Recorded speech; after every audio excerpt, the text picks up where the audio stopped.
If you've been scrolling through endless subwoofer options, watching video after video, trying to figure out whether a compact model can really fill a mid-size sedan or a small home theater without turning the whole place into a rattling mess, this review is here to clear that fog. I've spent the past week swapping a couple of Kicker 51HS12 Hideaway units into a 2019 Civic, a 2017 Honda HR-V, and even a spare bedroom setup for movie nights, just to see how the claims hold up when the music actually drops. Link is in the description if you want to check the product details on Amazon. First off, let's talk about the main reason people hesitate with a powered sub like this. You want that deep, floor-shaking feel, but you also need something that won't chew up your entire budget or force you into a massive custom enclosure.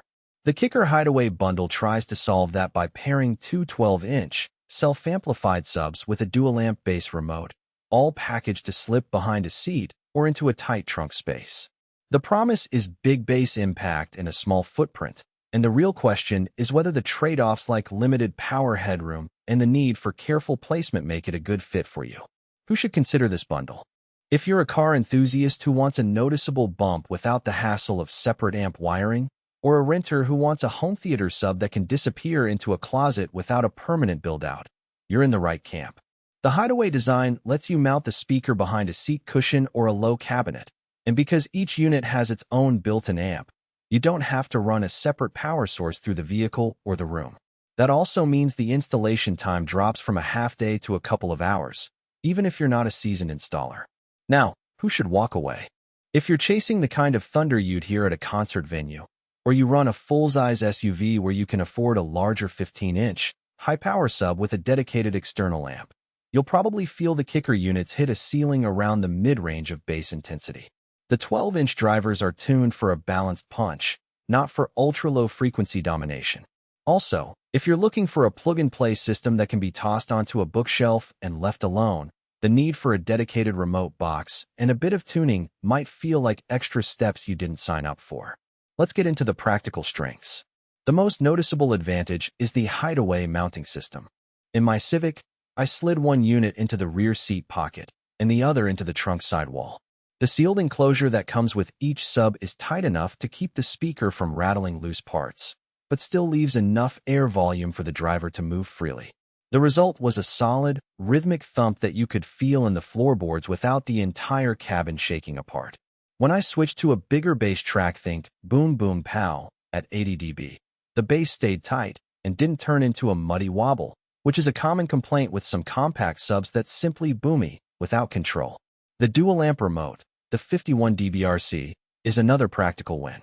It lets you fine-tune the output of each sub independently, which matters when you're dealing with asymmetrical spaces like a car trunk that's narrower on one side. I found myself turning the left sub up a notch to balance the soundstage, and the remote made that adjustment painless. The remote also includes a low-pass filter and phase switch, so you can align the sub's output with whatever main speakers you're pairing it with, whether they're factory car speakers or a set of bookshelf speakers in a bedroom. On the flip side, the bundle does have hidden trade-offs. The built-in amps are decent for everyday listening, but they run hot if you push them continuously at high volume.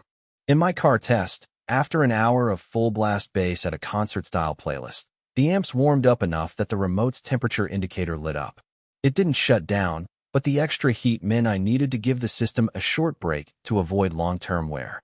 That's something you won't see on the spec sheet, but it's a realistic consideration for anyone planning marathon road trips or long gaming sessions.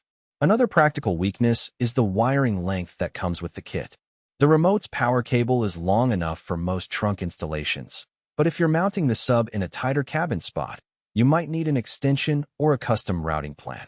The speaker wires are also relatively thin, which is fine for the power these amps deliver, but if you ever decide to upgrade to a higher output amp or add more subwoofers, you'll need to replace them.